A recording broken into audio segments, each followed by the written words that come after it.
My friends, would you lend me your ear for as long as I could possibly hold your attention? Because if you value democracy, if you love freedom, then you absolutely need to listen to this interview between Joe Rogan and Mike Benz. Mike Benz, who is one of the many minions who are promoting the propaganda of Vladimir Putin, and Joe Rogan, who without question is a coward because he will literally platform every single pro-Putin propagandist that he can possibly book, has refused and denied President Zelensky the opportunity to come onto his podcast and respond. Now, Joe, that's not really alpha male of you. That reeks of cowardice. It's not becoming of a guy who promotes himself as an MMA aficionado, but that's not the point of this video. The point of this video is to show you that this interview is literally the quintessential example of what Vladimir Putin did in Ukraine, as well as what Vladimir Putin has done to the United States of America. And Mike Benz inadvertently admits as much right here. Listen. Valery Gerasimov, who is this Russian general, they took a quote from him saying, "The new nature of war is no longer about military to military conflict. All we need to do is take over the media in these NATO countries, and that's primarily social media, get one of our pawns elected as the president, and that president will control the military. So it's much cheaper and more efficient to win a military war by simply winning civilian elections." Is that not precisely what was done to the United States of America? Where media figures like Tim Pool, Benny Johnson, Dave Rubin, who all received $100,000 per episode from a Russian affiliated media company called Tenet Media, as exposed by the Department of Justice, to spread pro-Russian propaganda, to literally do what Mike Benz just admitted in this video. This is what was done to us. This is how it was done. But that's not even the whole point of this video. I need you to see the effortlessness, the seamlessness with which they rewrite history. Who are they? The people who I believe are traitors to the United States of America. They continuously betray the United States of America interest abroad, and they've done so specifically as it pertains to Ukraine. And here's how they do it. They rewrite history, they distort the facts, and then they just go on to all the biggest media platforms they can possibly get on, and they spread it. It's not just Joe Rogan's platform. It's the platform of Tucker Carlson, Glenn Greenwald, Jackson Hinkle, and everyone else that I've already named in this video. They are all a part of the same syndicate. Now, I know Mike Benz through Twitter. We've had a couple of encounters on Twitter. Mike, I took a few notes on the many lies that you said in this video, the many revisionist histories that you forwarded in this video, and I want to go through them all one by one. Let's begin. But what happened was in 2014, we had about 25 years of successful free speech diplomacy. And then there was we tried to overthrow the government of Ukraine. We successfully did. And I'm not even arguing whether that's a good or a bad thing. But the fact is the U.S. did effectively January 6th, the Yanukovych government out of power in 2014. Did you really just compare the Revolution of Dignity, the Euromaidan revolt, and ultimately culminating in the supermajority vote in the Ukrainian parliament to remove Viktor Yanukovych from power? Did you really just compare that to January 6th, where a bunch of disgruntled sore losers stormed the Capitol in order to prevent their dear leader, Donald Trump, from being put out of office because of the majority of Americans voting against him? You people are really bad faith actors of the highest order to make that comparison. It's funny how pro-Putin propagandists such as Mike Benz will only start the history of Ukraine in 2014. Even then, they distort and revise the history. But I suggest we not only look at what exactly happened in 2014, but that we should go all the way back at least to 1991, when Ukraine declared its independence from the former Soviet Union, establishing their constitution, reestablishing their sovereignty that predated the USSR, that predated Russia. In 1991, they were finally able to liberate themselves from the Soviet Union, who had overtaken them as far back as 1919 with the Bolshevik Revolution that happened not only inside of Russia, but also expanded out to Ukraine. It took them decades to finally free themselves from the control of the Soviet Union. And in 1991, Ukraine declared its liberation, established its constitution, and reestablished its sovereignty. Now, I want to fast forward to 2004 and the Orange Revolution, but I can't go past 1993. It's important that you understand what happened in 1993 with the Budapest Accords, where Russia, the United States, and the United Kingdom assured Ukraine security. We guaranteed Ukraine its sovereignty if they would turn over their nuclear weapons. Ukraine agreed, turned over their nuclear weapons, and what do you know? In 2014, Vladimir Putin annexed Crimea. We'll get back to that in a moment. But let's go to 2014, Mike Ben, since that's where all of you people only understand how to start the history of Ukraine. What happened in 2014? Well, something that's happening in the United States of America right now. A pro-Putin pawn was serving as the president of Ukraine. Much like Donald Trump, Viktor Yanukovych has been underneath the control of Vladimir Putin for decades. Now, Vladimir Putin really started with his control over Viktor Yanukovych back as early as 2004, and I think there were business ties before that. But in 2004, Vladimir Putin was already trying to take Ukraine back, to snatch it back into what was the former Soviet Union. And guess who he used? Viktor Yanukovych, the same guy who 10 years later would abandon his post as president and retreat and escape to Russia, where he is currently residing, while Ukrainians are fighting and dying for the nation, for their country. The former president, who was underneath the control of Vladimir Putin, Viktor Yanukovych, is currently living in luxury in Russia. This is who millions of Ukrainians stood up against in 2014. Now, why did they have to oppose him in 2014? The same reason they had to oppose him with the Orange Revolution in 2004. The people of Ukraine refused to be underneath the control of Vladimir Putin. In 2004, they stood up with the Orange Revolution. In 2013, they stood up with the Revolution of Dignity and the Euromaidan protests. In 2014, they stood up with millions of Ukrainians across the country, but most importantly, they stood up with a supermajority of the parliament. Viktor Yanukovych was ousted with a supermajority of the parliament. It wasn't an official impeachment, but it was very analogous to what we would do in an impeachment process. They decided that they no longer wanted to be underneath the control of a president that was underneath the control of Vladimir Putin. Now, my fellow Americans, does that not sound a lot like what's happening in the United States of America right now? And there are American propagandists who are in some form of fashion receiving some type of promotion, some type of opportunity, some type of notoriety, and some receiving cash. Cold, hard cash to the tune of $100,000 per episode, Benny Johnson, Tim Pool. They are receiving that directly, or they did receive it. They were receiving it directly from a company affiliated with Russia and Vladimir Putin.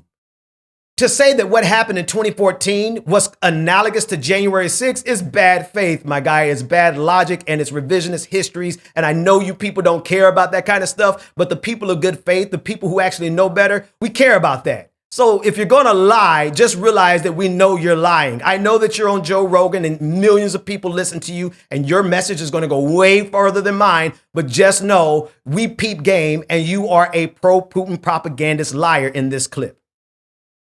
Let's keep listening.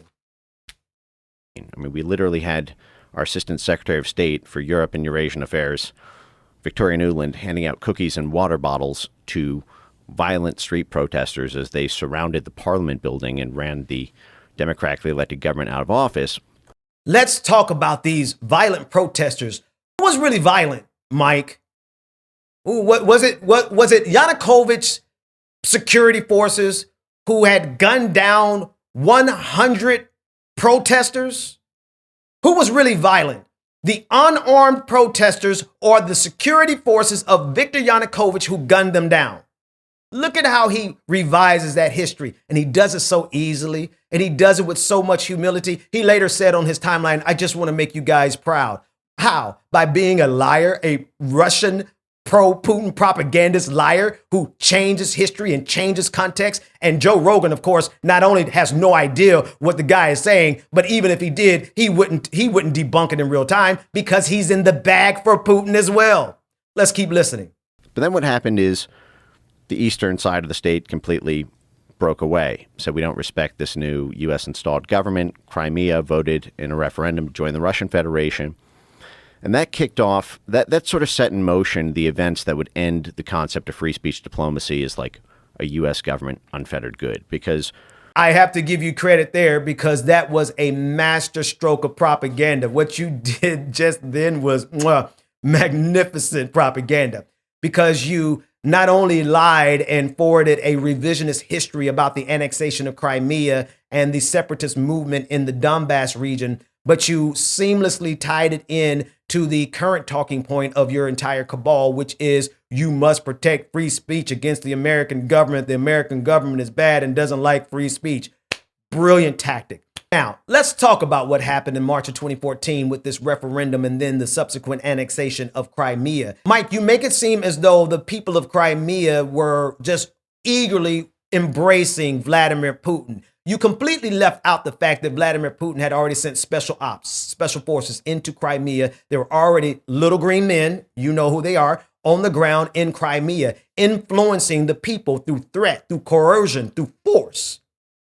And those are the terms underneath which this referendum took place. It's just like when Vladimir Putin wins re-election in Russia to like 95%, that it is all underneath duress, that you wouldn't possibly vote against Vladimir Putin and you wouldn't possibly be an opposition party to Vladimir Putin. Just ask Alexei Navalny, or rather you can't ask him because just like so many other opposition leaders, he's dead. And this is the context underneath which you must understand the Crimean annexation, as well as the Donbass region, which was full of Russian separatists. But I draw that to, but to me, I compare that to, let's say there were Americans who all of a sudden became pro-Russian and all of a sudden started to complain because the United States government started to arrest them and imprison them because they were taking actions against the United States of America in favor of Vladimir Putin.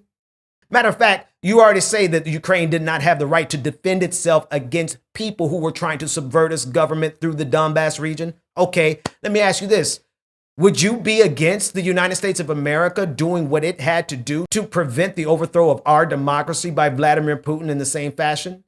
I think we already know the answer to that because we see whose side that you are on. Not only you, Mike, but Joe Rogan, Tucker Carlson, Glenn Greenwald, Jackson Hinkle, Dave Rubin, Tim Pool, Benny Johnson, Tenet Media, Jack Posobiec, all of you.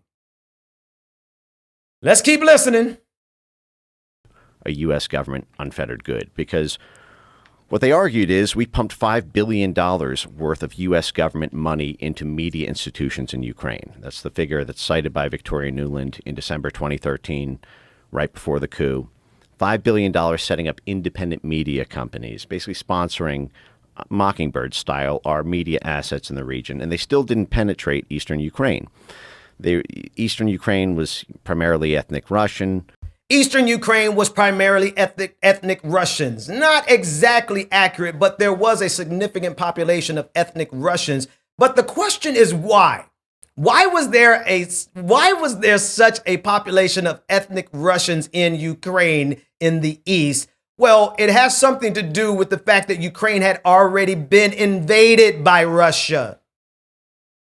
During the period of the Soviet Union, Ukraine had already been invaded by Russians who came and they infiltrated and they instituted themselves in the region and had children. So that's why there was an ethnic population there. But here's another thing. They make it seem, Vladimir Putin, as well as all the rest of his propagandists, made it seem as if that ethnic Russian population was under duress, and there is no record of any systemic oppression against the ethnic Russians. They have to revise history. They have to leave out important context, and they have to just outright lie. in order to forward the agenda of Vladimir Putin. That's why they're paid the big bucks. I don't know if Mike Benz is actually receiving any money. I'm not making that accusation, but seeing that he's actually much better at this than Tim Pool, and Tim Pool was receiving $100,000 per episode, then Mike would be a fool to be out here and doing this for free. Didn't penetrate Crimea, so they said we need something to stop them from being able to combat our media influence. And they initially called this the Gerasimov Doctrine, named after Valery Gerasimov, who was this Russian general. They took a quote from him saying, "The new nature of war is no longer about military to military conflict. All we need to do is take over the media in these NATO countries, and that's primarily social media. Get one of our pawns elected as the president, and that president will control the military. So it's much cheaper and more efficient to win a military war by simply winning civilian elections." Here's where Mike inadvertently confesses the strategy that Vladimir Putin has been employing in the United States of America right now. It's happening right now as we speak. Listen in. That was called the Gerasimov Doctrine. That's what set up the early censorship infrastructure in 2014. 3 years later, the guy who coined that, Mark Galeotti, would write a sort of mea culpa saying, oops, I'm sorry. Gerasimov was actually citing what the U.S. does. But by that point, they'd already renamed it hybrid warfare. NATO formally declared its tanks to tweets doctrine, saying that the new role of NATO is no longer just about tanks, it's about controlling tweets. And then Brexit happened in June 2016. In July 2016, the very next month in Warsaw, NATO added hybrid warfare to its formal charter, basically authorizing the military, the diplomatic sphere, and the intelligence world to take control over social media. And then 5 months later, Trump won the election, being called a Russian asset. So all that infrastructure was redirected home to the U.S. Jesus. Whew. And there Joe Rogan is. It's just like, Jesus. Has no idea what Mike Benz is talking about. And even if he did, Joe Rogan has already demonstrated that he is either too much of a coward or too much in bed with Vladimir Putin to even confront the possibility that he's wrong. He refuses to allow President Zelensky from Ukraine to appear on his podcast, but he will literally promote any pro-Putin propagandist that he can possibly book. And here we are, ladies and gentlemen, and gender nonconforming individuals. We see precisely what Vladimir Putin is doing in the United States is what Vladimir Putin has already done in Ukraine. It was packaged very neatly together in a strategy by Russian General Valery Gerasimov. And here we see it being deployed in the United States of America. The question really is, my friends, is it too late for the United States of America? Because we see that strategy has been successfully employed here in the United States. Donald Trump has been elected. He now controls the military, and he will now be able to take all of the offensive power that we have used to hold the line against Russian aggression, Russia, Vladimir Putin specifically, who wants to reignite not even the USSR so much, but a new era of Russian imperialism. That's what he wants to do. And part of that means that he must capture Ukraine. Never mind the Budapest Accords of 1993 that gave Ukraine security assurances, not only from Russia, but from the United States and from the United Kingdom. Never mind all that. Forget about agreements. Forget about Pacta Sunt Servanda. Agreements must be kept. Forget about international law, international relations. We are living and entering into an era with whoever has the most money and is willing to spend the most money on media, that person can essentially overtake an entire nation by getting a puppet like Viktor Yanukovych and a puppet like Donald Trump elected into the White House. The final question is, what, if anything, can we do about it?